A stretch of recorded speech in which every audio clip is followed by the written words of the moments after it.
ಎರಡನೇದಾಗಿ ಕೈಗಾರಿಕಾ ಆಧಾರಿತ ಉದ್ಯೋಗಾವಕಾಶಗಳು ನಮ್ಮೂರಲ್ಲಿ ಏನು ಮಾಡ್ಬೋದು ಅನ್ನೋ ಬಗ್ಗೆ ಹೇಳ್ತೀನಿ. ಸೊ ಕೈಗಾರಿಕೆ ಅಂತ ಬಂದಾಗ 3 ಥರ ಇರುತ್ತೆ industry. Small scale industry, medium scale industry, large scale industry ಅಂದ್ಬಿಟ್ಟು. ಈ ಸ್ಮಾಲ್ ಸ್ಕೇಲ್ ಅಥವಾ ಕಾಟೇಜ್ ಇಂಡಸ್ಟ್ರೀಸ್ ಏನು ಮಾಡ್ಬೋದು ಅಂದರೆ ನಮ್ಮ ಮನೆಗಳಲ್ಲೇ ತಯಾರಿ ಮಾಡ್ಕೊಬೋದು. ಮನೆಯಲ್ಲಿ ಅಥವಾ ಊರಲ್ಲಿ ಒಂದು ಚಿಕ್ಕದಾಗಿ ಶೆಡ್ ಹಾಕ್ಕೊಂಡು ತಯಾರಿನ ಮಾಡ್ಬೋದು. ಮೀಡಿಯಮ್ ಸ್ಕೇಲ್, ಲಾರ್ಜ್ ಸ್ಕೇಲ್ ಅಂತ ಬಂದಾಗ ಸೊ ಊರಲ್ಲಿ ಇವುಗಳನ್ನ ಸ್ಟಾರ್ಟ್ ಮಾಡೋಕ್ಕಾಗಲ್ಲ. ಇಂಡಸ್ಟ್ರಿಯಲ್ ಏರಿಯಾಸ್ ಅಂತ ಮಾಡಿರ್ತಾರೆ. ಜಿಗಣಿ ಇಂಡಸ್ಟ್ರಿಯಲ್ ಏರಿಯಾ ಆಗಿರ್ಬೋದು, ಆನೇಕಲ್ ಇಂಡಸ್ಟ್ರಿಯಲ್ ಏರಿಯಾ ಆಗಿರ್ಬೋದು, ಅತ್ತಿಬೇಲೆ ಇಂಡಸ್ಟ್ರಿಯಲ್ ಆಗಿರ್ಬೋದು. ಆ ಒಂದು ಇಂಡಸ್ಟ್ರಿಯಲ್ ಏರಿಯಾಗಳಲ್ಲೇ ನಾವು ಈ ಒಂದು ಕೆಲಸಗಳನ್ನ ಮಾಡಬೇಕಾಗುತ್ತೆ. ಸೊ ಅಷ್ಟು ದೂರ ಎಲ್ಲ ಹೋಗೋದು ಬೇಡ. ಮನೆಯಲ್ಲೇ ಅಥವಾ ನಮ್ಮ ಊರಲ್ಲಿ ಯಾವ ರೀತಿ ಏನು ಮಾಡ್ಕೊಬೋದು ಅನ್ನೋದ್ರ ಬಗ್ಗೆ ನಾನು ಕೆಲವೊಂದು ರಿಸರ್ಚ್ ಮಾಡಿದ್ದೀನಿ.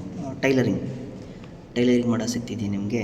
ಆಯಿತು. ಸೊ ಟೈಲರಿಂಗ್ ಮಷಿನ್ಸ್ನ ಖರೀದಿ ಮಾಡ್ತೀವಿ. ಜೊತೆಗೆ ಸ್ಕಿಲ್ ಇಂಡಿಯಾ ಅಥವಾ ಪ್ರಧಾನಮಂತ್ರಿ ಎಂಪ್ಲಾಯ್ಮೆಂಟ್ ಜನರೇಷನ್ ಪ್ರೋಗ್ರಾಮ್. ಸೊ ಈ ಒಂದು ಸ್ಕೀಮ್ಸ್ ಕಡೆಯಿಂದ ಊರಿಗೆ ಬಂದು ಟ್ರೈನಿಂಗ್ನ ಪ್ರೊವೈಡ್ ಮಾಡ್ತಾರೆ. ಅಥವಾ ಕೆಲವೊಂದು ಪ್ರೈವೇಟ್ ಇನ್ಸ್ಟಿಟ್ಯೂಷನ್ಸ್ ಇದೆ ಟೈಲರಿಂಗ್ಗೆ ಟ್ರೈನಿಂಗ್ ಕೊಡೋಂಥವ್ರು. ಟ್ರೈನಿಂಗ್ನ ಪಡ್ಕೊಳ್ಳಿ, ಸರ್ಟಿಫಿಕೇಟ್ಸ್ನ ತೊಗೊಳ್ಳಿ. ಮಷಿನ್ಸ್ ಟ್ರಸ್ಟ್ ಕಡೆಯಿಂದ ಖರೀದಿ ಮಾಡಿ ಕೊಡ್ತೀವಿ. ಗೌರ್ಮೆಂಟ್ ಸ್ಕೀಮ್ಸ್ ಕಡೆಯಿಂದನೂ ಕೆಲವೊಂದು ಫಂಡ್ಸ್ ಅನ್ನೋದು ಸಿಗುತ್ತೆ ಟ್ರಸ್ಟ್ಗೆ. ಮಾಡಿ ನೀವೇ ಒಂದು ಟೀಮಾಗಿ ಮಾಡೋದು ಸರಿಯೇ ಅಥವಾ ಮನೇಲಿ ಮಾಡಿಕೊಂಡ್ರು ಸರಿಯೇ ಟೈಲರಿಂಗ್ ಬಿಸ್ನೆಸ್ನ ಮಾಡ್ಕೊಳ್ಳಿ. ಜೊತೆಗೆ ಎಂಬ್ರಾಯ್ಡರಿ ಗೊತ್ತಿರುತ್ತೆ ಹೆಣ್ಮಕ್ಳಿಗೆ, ಎಸ್ಪೆಷಲಿ ಎಂಬ್ರಾಯ್ಡರಿ ಯಾವ ರೀತಿ ಮಾಡಬೇಕು ಅನ್ನೋದ್ರ ಬಗ್ಗೆ ಅದು ಕೂಡ ಮಾಡ್ಬೋದು. ಕ್ಯಾಂಡಲ್ ಮ್ಯಾನುಫ್ಯಾಕ್ಚರಿಂಗ್, ಕ್ಯಾಂಡಲ್ ಮನೆಯಲ್ಲೇ ತಯಾರಿ ಮಾಡೋಂಗಿದ್ರೆ ಮಾಡ್ಕೊಳ್ಳಿ. ಸೋಪ್ಸ್ ಮ್ಯಾನುಫ್ಯಾಕ್ಚರಿಂಗ್, ಅಗರಬತ್ತಿ ಮಾಡೋಂಗಿದ್ರೆ ಮಾಡ್ಕೊಬೋದು. ಜೊತೆಗೆ ಆಯಿಲ್ ಎಕ್ಸ್ಟ್ರಾಕ್ಷನ್, ಕಡಲೆಕಾಯಿ ಎಣ್ಣೆ, ತೆಂಗಿನಕಾಯಿ ಎಣ್ಣೆ ಮಷಿನ್ಸ್ ಇದೆ ನಮ್ಮಲ್ಲಿ. ಈಗ ಗೋಲ್ಡ್ ವಿನ್ನರು, ಸನ್ ಪ್ಯೂರು, ಎಷ್ಟು ಪ್ಯೂರೋ ಎಷ್ಟು ಇಂಪ್ಯೂರೋ ನಮ್ಗೆ ಗೊತ್ತಿಲ್ಲ. ಕೇಸ್ ಯಾರಿಗಾದ್ರೂ ಪ್ಯೂರ್ ಬೇಕು ಅಂದರೆ ಕಡಲೆ ಬೀಜ ತೊಗೊಂಬರಲಿ, ಕಾಯಿ ತೊಗೊಂಬರಲಿ, ಮಷಿನ್ ನಮ್ಮ ಹತ್ರ ಇರುತ್ತೆ. ಮಷಿನ್ ಖರೀದಿ ಮಾಡಿ ಇಟ್ಕೊಂಡಿರೋಣ. ಅದನ್ನ ಎಕ್ಸ್ಟ್ರಾಕ್ಟ್ ಮಾಡಿ ಸೊ ಲೀಟ್ರಿಗೆ ಎಷ್ಟು, ಹಾಫ್ ಲೀಟ್ರಿಗೆ ಎಷ್ಟು, 1 ಲೀಟ್ರಿಗೆ ಎಷ್ಟು, 10 ಲೀಟ್ರಿಗೆ ಎಷ್ಟು, ಒಂದು ಟಿನ್ಗೆ ಎಷ್ಟು ಸೇಲ್ ಮಾಡ್ಕೊಬೋದು. ಏನು ತೊಂದರೆ ಇಲ್ಲ. ತುಂಬ ಡಿಮ್ಯಾಂಡ್ ಇದೆ ಅದಕ್ಕೂ ಕೂಡ.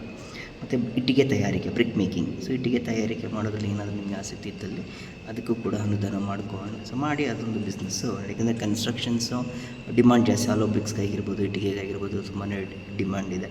ಅದೊಂದು ಬಿಸ್ನೆಸ್ ಹಾಕ್ಕೊಟ್ರೆ ಒಂದಷ್ಟು ಜನಕ್ಕೆ ಎಂಪ್ಲಾಯ್ಮೆಂಟ್ ಆಪರ್ಚುನಿಟಿ ಆಗುತ್ತೆ. ಮತ್ತು ಪ್ಲೇಟ್ಸ್ ಮ್ಯಾನುಫ್ಯಾಕ್ಚರಿಂಗ್, ಈ ಪೇಪರ್ ಪ್ಲೇಟ್ಸ್ ಕೂಡ ಡಿಮ್ಯಾಂಡ್ ಜಾಸ್ತಿ.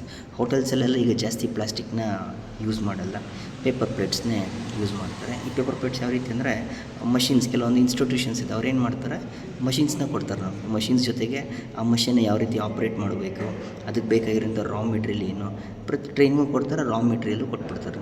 ಯೂಸ್ ಮಾಡ್ಕೊಂಡು ಏನು ಮಾಡ್ಬೋದು, ಮನೆಯಲ್ಲೇ ನಾವು ಪ್ಲೇಟ್ಸ್ನ ತಯಾರಿ ಊಟದ ಪ್ಲೇಟ್ಸ್ನ ತಯಾರಿ ಮಾಡ್ಕೊಂಡು. ಜೊತೆಗೆ ಪೇಪರ್ ಟೀ ಕಪ್ಸ್ ಮತ್ತು ಮಡ್ ಕಪ್ಸ್. ಸೊ ಮಣ್ಣಿಂದ ಮಾಡೋಂಥ ಮಡ್ ಕಪ್ಸ್ ಇವುಗಳಿಗೂ ಕೂಡ ತುಂಬಾ ಡಿಮಾಂಡ್ ಇದೆ. ಕೆಲವೊಂದು ಇನ್ಸ್ಟಿಟ್ಯೂಷನ್ಸ್ ಬಗ್ಗೆ ನಾನು ರಿಸರ್ಚ್ ಮಾಡ್ತೀನಿ. ನಿಮ್ಗೆ ಆಸಕ್ತಿ ಇತ್ತು ಅಂದರೆ ಸೊ ಮಾಡಿ ಹೇಳ್ತೀನಿ, ನೀವು ಬಿಸ್ನೆಸ್ನ ಮಾಡ್ಬೋದು. ಸೊ ನಾವು ಸಂತೆಯಲ್ಲಿ ಹೋಗಿ ಸೇಲ್ ಮಾಡ್ಬೋದು, ಆನ್ಲೈನಲ್ಲೂ ಸೇಲ್ ಮಾಡ್ಕೊಬೋದು, ಎಲ್ಲಿ ಬೇಕಾದರೂ ಹೋಗಿ ನಾವು ಸೇಲ್ನ ಮಾಡ್ಕೊಬೋದು. ಏನು ತೊಂದರೆ ಇಲ್ಲ.